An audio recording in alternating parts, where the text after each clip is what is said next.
Sweaters is Dr. Janet Lindman. She is a professor of history at Rowan University. Her specialty, from what she and I have spoken about, is colonial and Revolutionary War history and a little bit after that. And rather than tell you anything about her presentation, I think I will just let her take possession of you and do what she is good at doing. Yeah. Dr. Lindman? Thank you, Norman. Thank you all for having me. It's a pleasure to be here and to learn more about your organization. I should say my title in your handout is slightly off. I forgot I was doing the American Revolution, so I will definitely talk about the American Revolution if you want me to. I gave a talk a couple of years ago at the David Library in Pennsylvania about religion in the Revolutionary period, and particularly the response by Baptists, Methodists, Presbyterians to the war, which is slightly different than what most people think. Baptists were actually quite reluctant to join the war initially, and approached it from a moral viewpoint in terms of why they should be involved or not. So I can go into that, but what I want to do today is talk more based on my book, and one of the major points of my book is this idea of what's called lived religion, and I'll explain that in a minute. But I want to give you some context too in terms of both New Jersey and Pennsylvania, Baptist in the Delaware Valley, in the late 17th and into the 18th century. Do you want to move to the next slide? Okay, so I just gave you some basic information, obviously, there. Jersey was founded earlier than Pennsylvania, and there are Baptists in Jersey quite early on, Baptists who come down from New England to settle in East Jersey, as it was called then.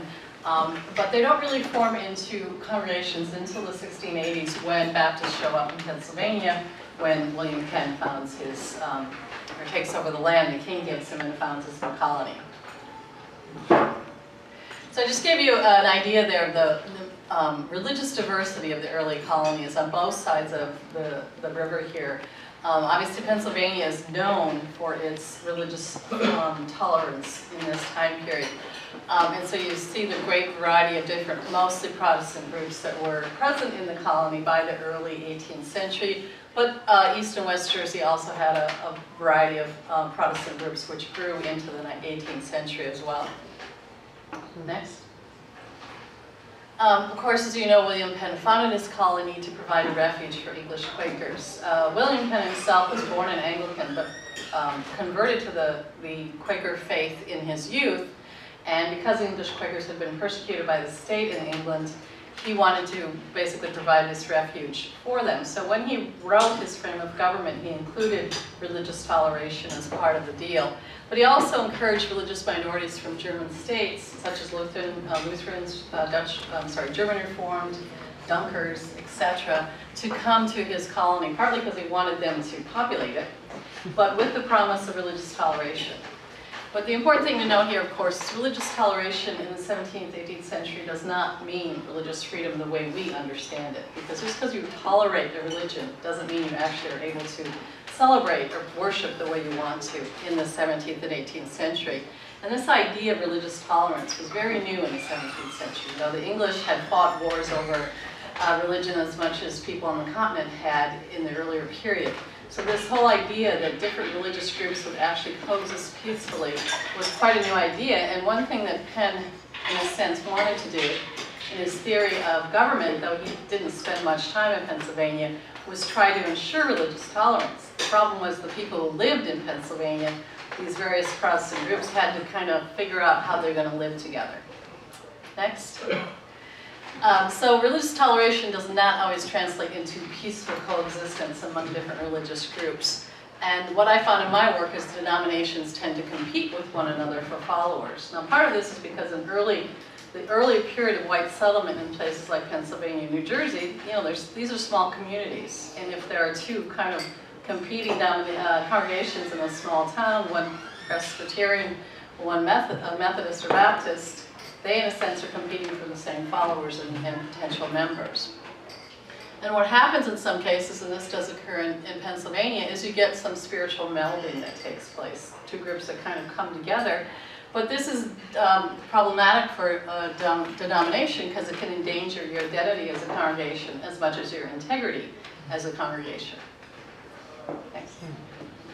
So I'll talk a little about Baptists in the Delaware Valley. Now, in terms of Pennsylvania, the First Baptist Church was founded in 1684, soon after white settlement, at Cold Spring in Bucks County.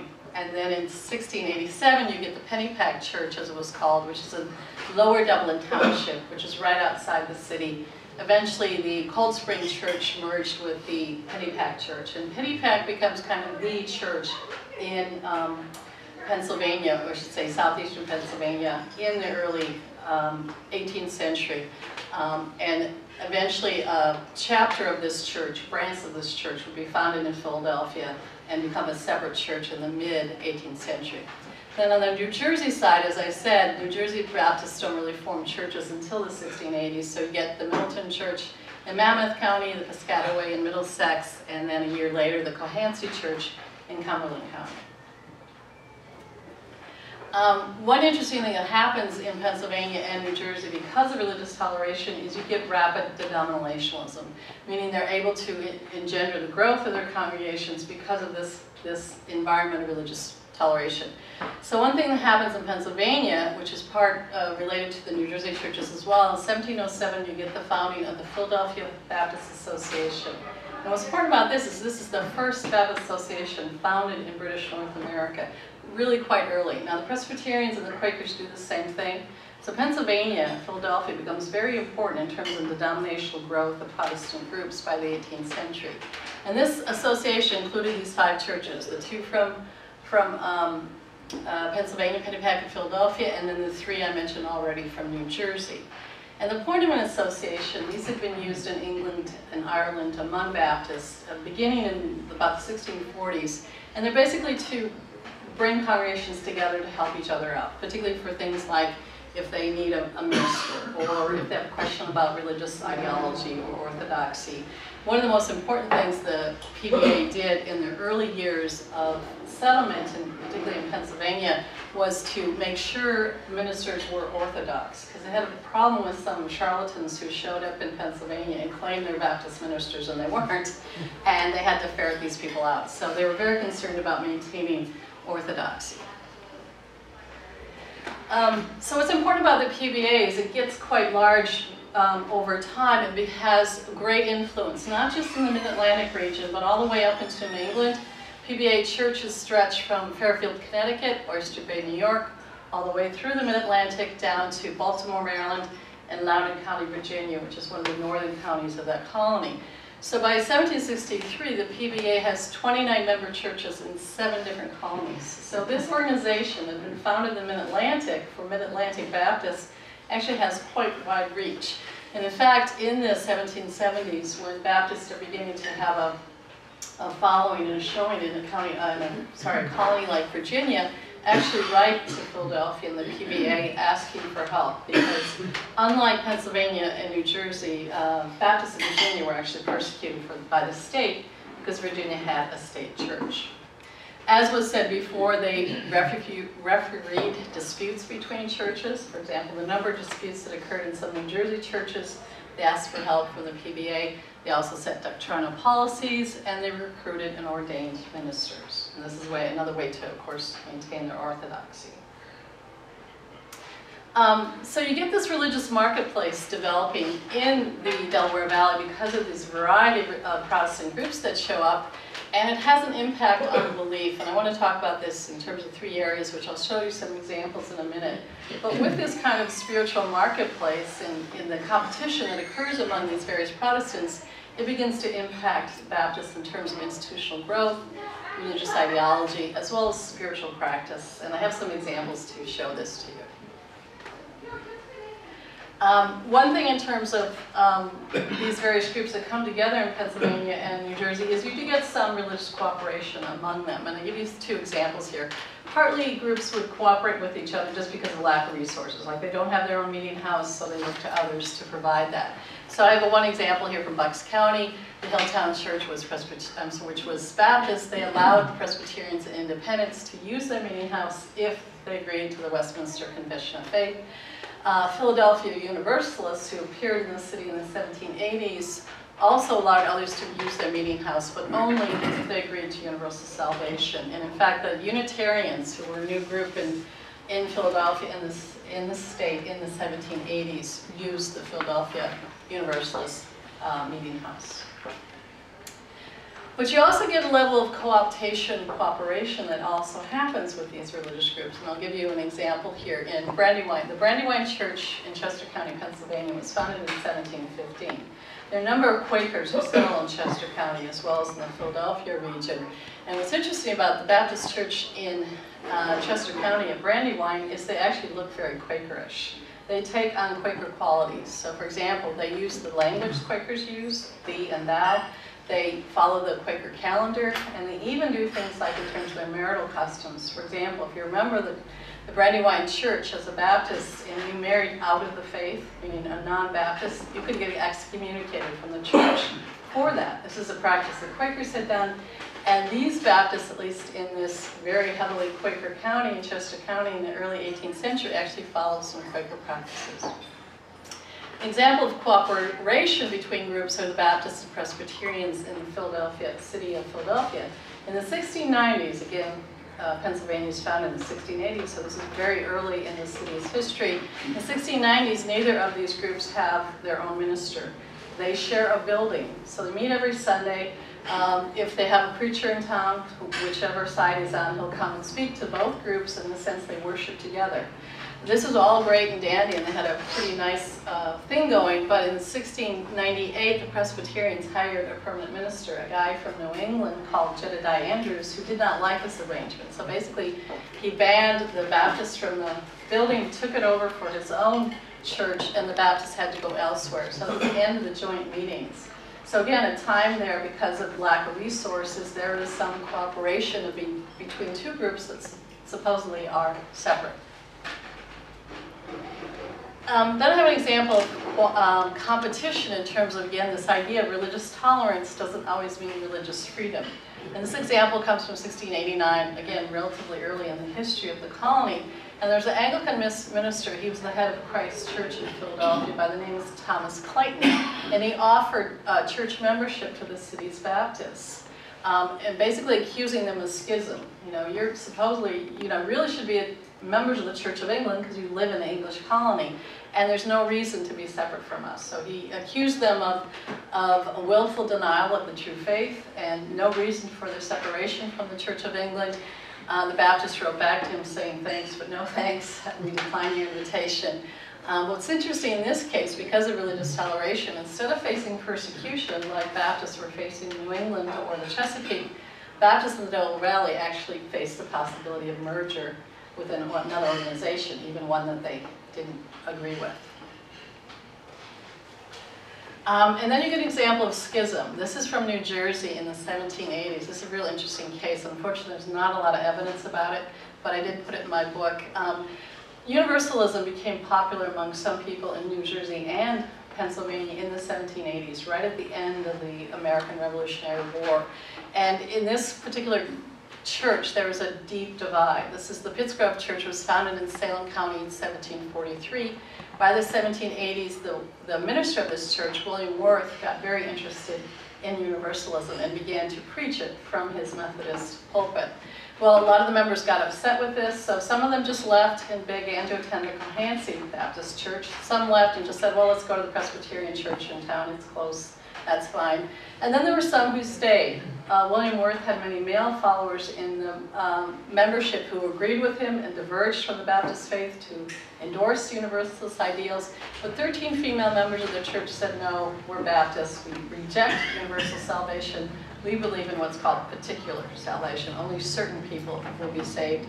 And they were barred from the meeting house by Worth and his male followers, and they had to meet out of doors, basically. And they would meet in, under a grove of trees. Sometimes they heard a minister preach from a wagon, if he just happened to be passing through.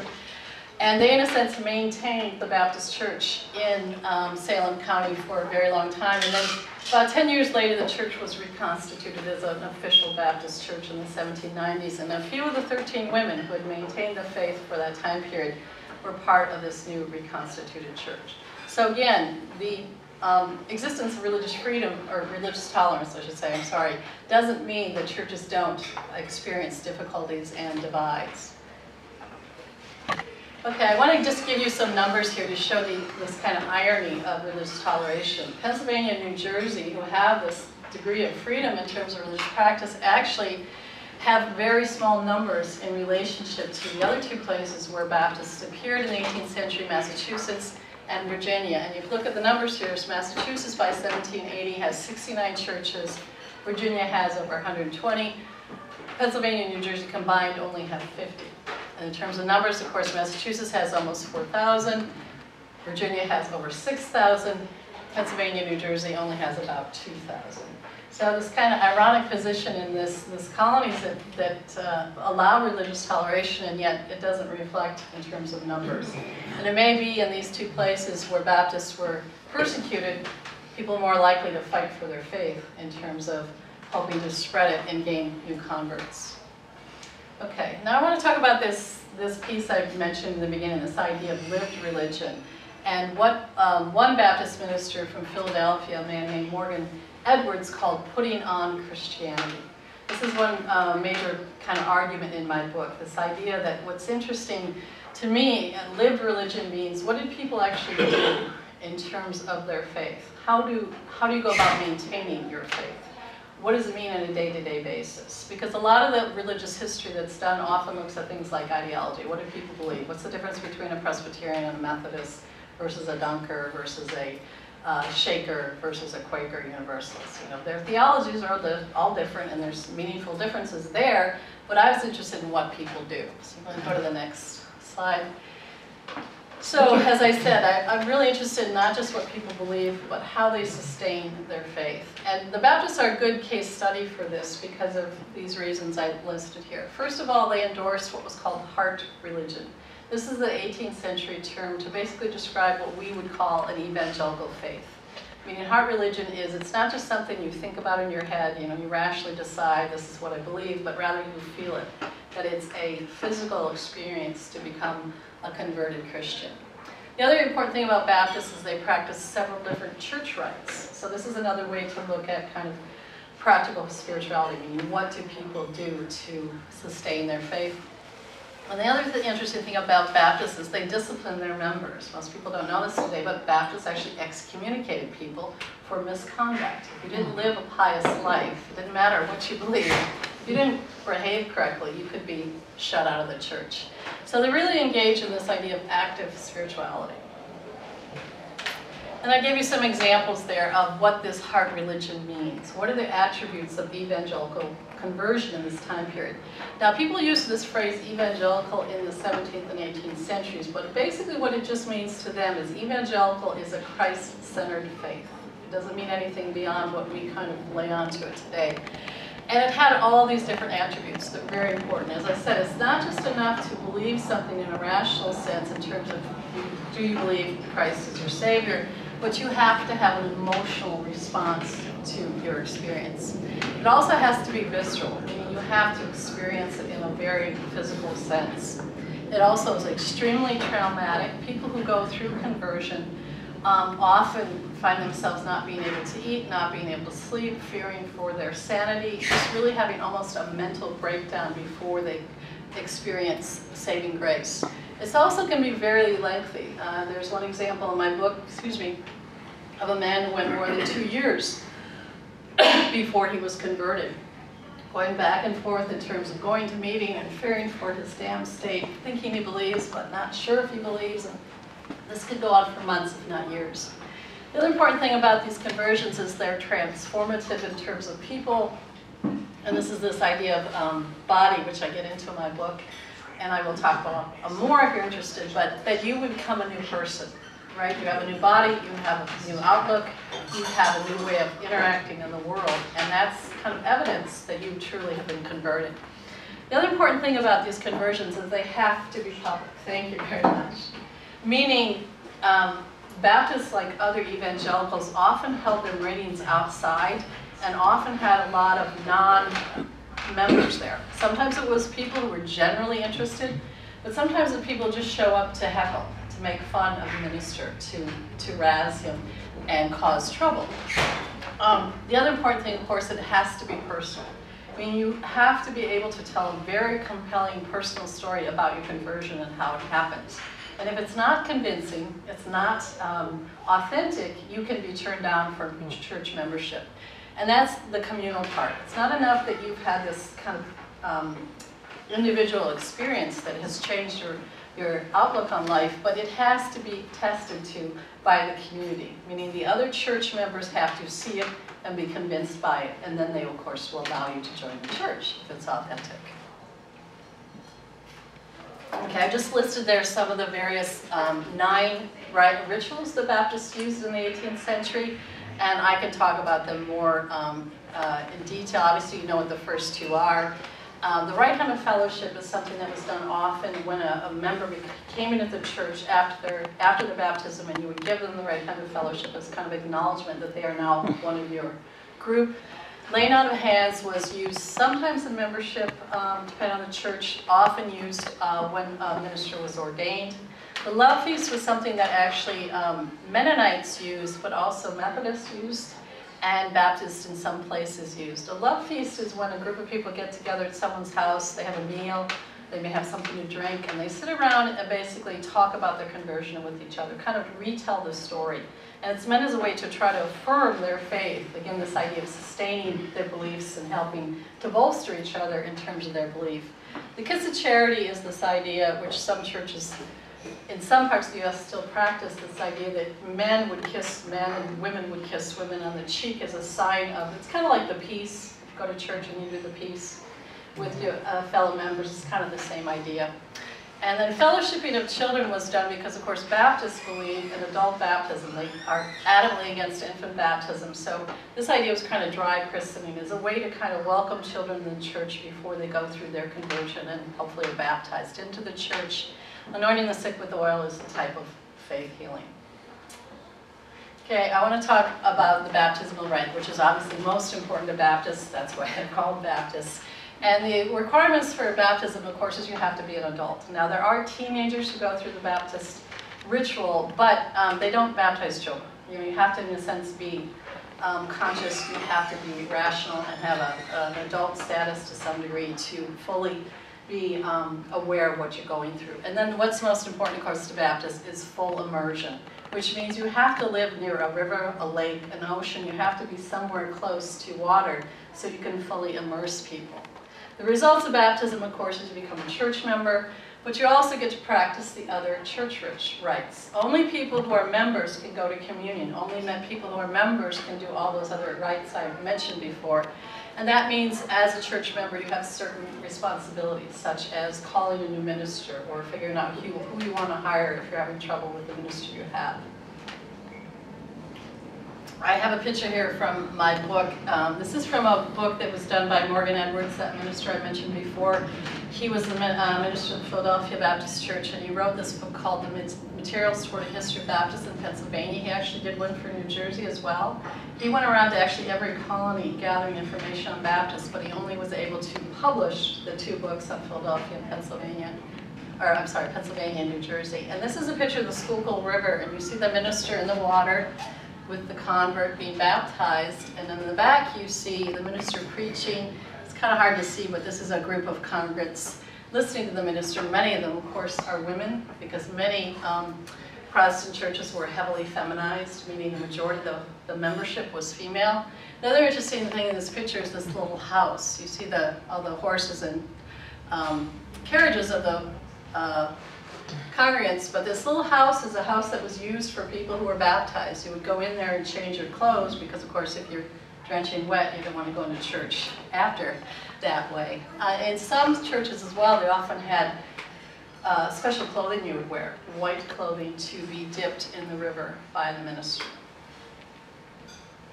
Now, as I said, what's interesting about Baptists and the church rites is they didn't all practice all the 9 rites in all places of British North America, and this is because Baptists are strict congregationalists, meaning each congregation decides for itself what it wants to do. So you can have 2 churches that are in the same county, the same kind of Baptist church, and one would maybe practice 9 rites and one would only practice 3, because it's up to the membership of that particular church to decide what they will do. But as I said here, the most common are those three: baptism, communion, right kind of fellowship. And then these others, you see some regional differences based on colony. So for example, the evidence I found for anointing the sick with oil only came from 3 colonies. Doesn't mean it didn't happen everywhere, but I couldn't find evidence in anywhere except these 3 colonies. And then I want to talk a little bit about this idea again of maintaining one's faith. Baptists actually had this phrase called holy walking in conversation. And what they meant there is not only, again, that you have to have this authentic conversion experience, but you had to demonstrate in the way you walked, literally, how you walked in the world and the way you spoke to people, right? So when you interacted with people in the world, you had to be pious and humble and, you know, prayerful, and don't get angry, don't get obnoxious. You have to, in a sense, embody Christian ideals in your behavioral and conduct in the world. But you also maintain your faith through things like household worship. You have to worship with your family on a regular basis. You have to engage in private prayer, hopefully on a daily basis. You have to attend church. You have to take part in rituals.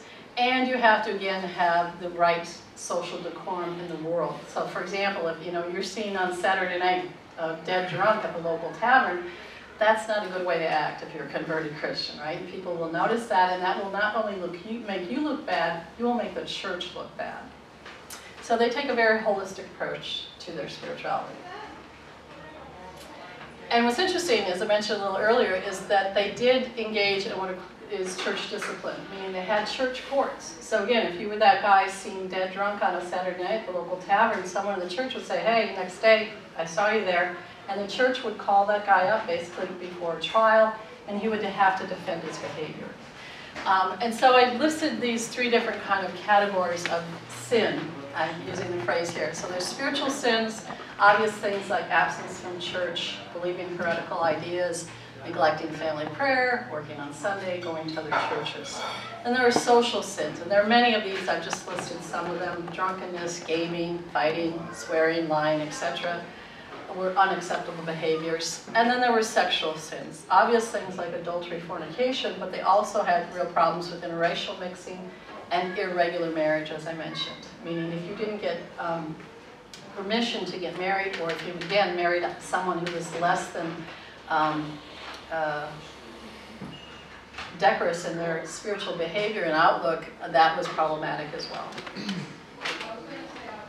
Okay, then I just have some interesting evidence here in my book of racial and gender differences in accusations and punishment in the churches. Now, again, the church records are very difficult to work with, and they're very different depending on what county, what colony you're in. So the evidence is spotty in some ways. But I found patterns here, particularly of differences based, for example, on gender and race. So for white men, for example, they're most likely accused of absence from church. And part of this is because to basically run the church, particularly if they're going to do church business, which their business meetings were held on Saturdays before the worship on Sunday, is they had to have a quorum of male members. And if they didn't have a quorum of male members, they couldn't do much. So absence was a real problem.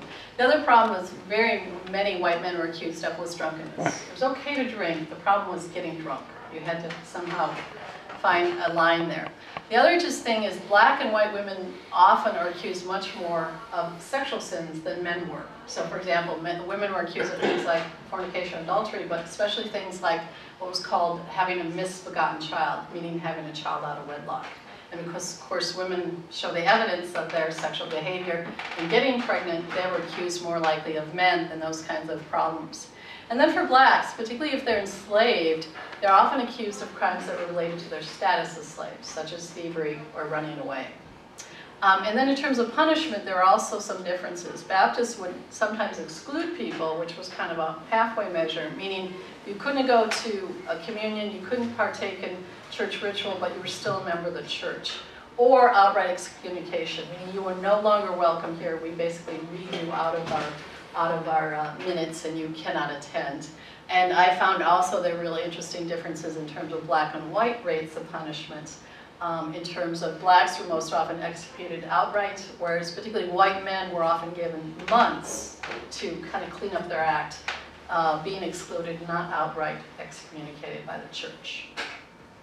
Okay, my last slide was just a kind of conclusion. Through active spirituality and church discipline, Delaware Valley Baptists practiced lived religion in early America.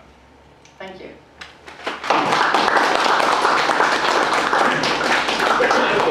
I'll start with a question. I asked this question before, but I thought the answer was interesting. It was a different answer than I expected.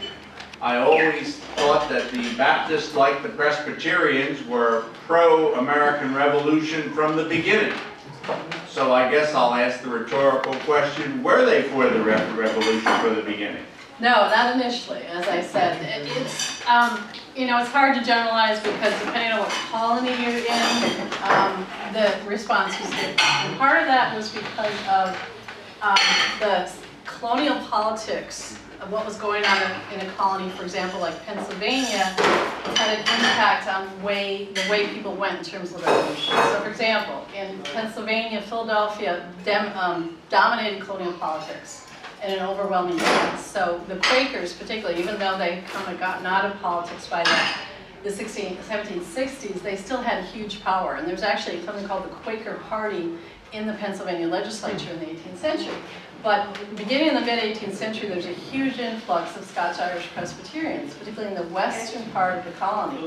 And they're very upset that they're not part of the political elite in the city, because of course Philadelphia controls everything in the colony. And so they challenged the Quakers, and there's actually been a Presbyterian party within the colonial legislature that begins to gather political power. So when the revolution breaks out, these political differences within the colony play into where people come out in terms of the revolution, if they're for it, against it, or they want to remain neutral. So we know the Quakers, for example, because of their pacifism, tend to remain neutral. But Baptists, too, initially wanted really nothing to do with the war, because they felt this is a worldly event, right? We're supposed to be of the world, but not in the world. We're not supposed to get involved in worldly activity, and that's what this is. So they tried to remain out of it for a while. But there were ministers. There's one in particular from Massachusetts, a guy named Hezekiah Smith. He's a Baptist minister. He actually had relations and friends in New Jersey and Pennsylvania, spent some time down here, and he gave a sermon to a group of revolutionary soldiers in which he said basically Baptists need to think about this war from a moral viewpoint. Is this a moral war? You need to rationally think this out. And if you do believe it's a moral war, then you have a right, in a sense, an obligation to go and fight this war. But you need to have that discussion with yourself before you just go off and run off and want to kill a bunch of British soldiers. So it's interesting, they wanted to take a spiritual approach to war. And is this a just war or not? If you believe it's a just war, then yes, you should participate. If you don't, you won't. And I do have examples of ministers, for example, two from New Jersey.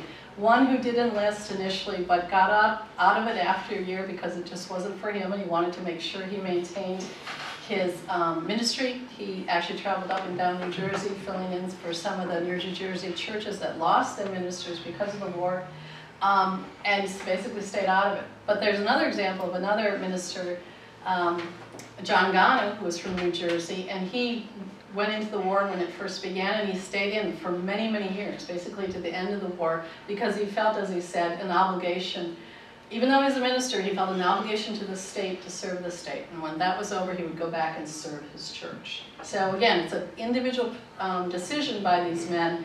But what's interesting is they don't outright all run into the streets and want to enlist because of this war against the British. Now, it's real easy in retrospect for us to think that everyone was for the American Revolution when we know that's not true. A lot of people stayed with England, and a lot of people tried to remain neutral and said, I don't want to be part of this.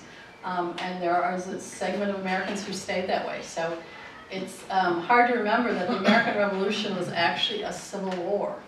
Some Americans were on one side, some Americans were on the other side, and they were deeply divided over which way to go. Are there any questions?